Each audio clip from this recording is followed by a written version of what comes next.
Assalamualaikum murid-murid. Sihat? Kerja sekolah semalam dah siap ke? Apa? Belum siap? Lain kali siapkan kerja sekolah. Barulah jadi anak yang pandai, baik, beradab dan berjaya suatu hari nanti. Begitulah rakan-rakan ragam cikgu setiap hari. Jasa cikgu sepanjang masa mengajar tulus tiada terleka, menabur ilmu dengan rasa, budi mulia dikenang sentiasa. Bismillahirrahmanirrahim. Assalamualaikum warahmatullahi wabarakatuh. Salam sejahtera dan salam bicara buku terus ke jiwa. Nama diberi Nur Khairin Mirza binti Adli. Saya menuntut ilmu di SK Tanjung Batu Terbelah Pahang. Kod sekolah saya ialah CPA 7156. Rasa gembira bukan kepalang di hari yang indah ini apabila kita dapat bersua kembali untuk saya membicarakan sebuah buku yang amat dekat di hati saya, iaitu Menjulang Baktimu Cikgu. Buku ini diterbitkan oleh penerbit Tintang Nasuha Sendirian Berhad pada tahun 2021. Buku ini diselenggarakan oleh Puan Rohana Zaki, iaitu penulis dan pendidik tersohor. Buku yang syarat motivasi ini mempunyai 106 halaman muka surat.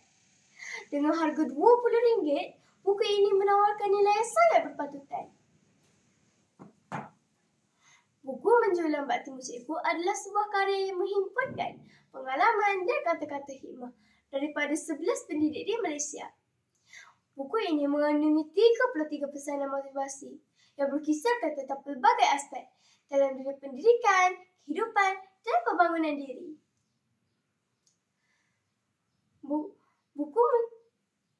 Melalui tulisan ini, saya turut merasa keikhlasan dan semangat para pendidik yang berusaha memberikan inspirasi kepada generasi muda. Salah satu bab yang benar-benar menarik perhatian saya ialah ujian itu peluang, hasil nukilan Ustaz Rohizandia. Dalam bab ini, beliau mengumpat dengan penuh hikmah bahawa setiap ujian yang diberikan oleh Allah SWT bukanlah sekadar cabaran, tetapi tanda kasih sayang dan perhatiannya kepada hamba-hambanya. Buku ini membawa pembaca menyelami makna tersirat di sebalik ujian, menjadikannya lebih berkesan dan menyentuh hati. Penulisan ini membawa kesan yang sangat besar kepada para pembaca agar menekankan bahawa mereka yang diuji adalah insan-insan terpilih, kuat dan istimewa di sisi Allah. Contoh yang kita dapat lihat pada masa ini ialah kisah adik Syairid. Biarpun dilahirkan tanpa lutut dan betis dan tidak mampu berjalan sempurna, namun beliau menunjukkan semangat yang luar biasa untuk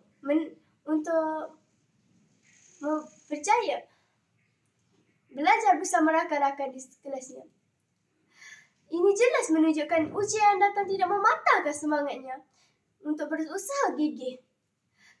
Ibarat mutiara kata yang perlu kita sematkan di dalam hati, iaitu di mana ada kemahuan, di situ ada jalan. Buku ini dikupas dengan bahasa yang mudah, maka ia mudah difahami. Pengisian buku ini adalah tata cara bagaimana kita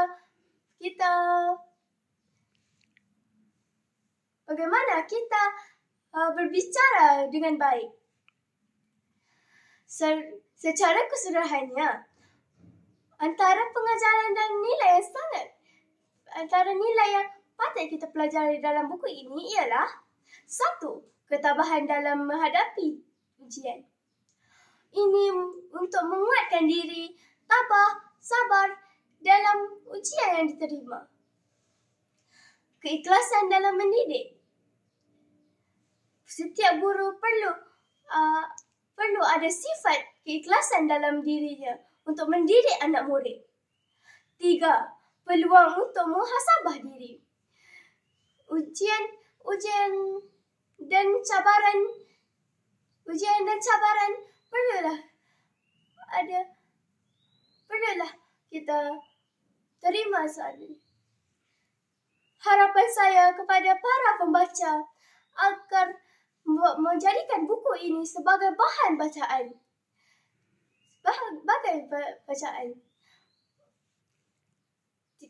Untuk saya mengusyurkan buku ini kepada pelajar, guru dan semuanya. Saya akhiri bicara buku dengan serangkap pantun. Burung pipit terbang ke hutan, hinggap sebentar di dahan rendah. Ujian datang bukannya beban, membuatkan kita semakin tabah.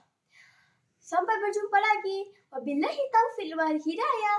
Assalamualaikum warahmatullahi wabarakatuh.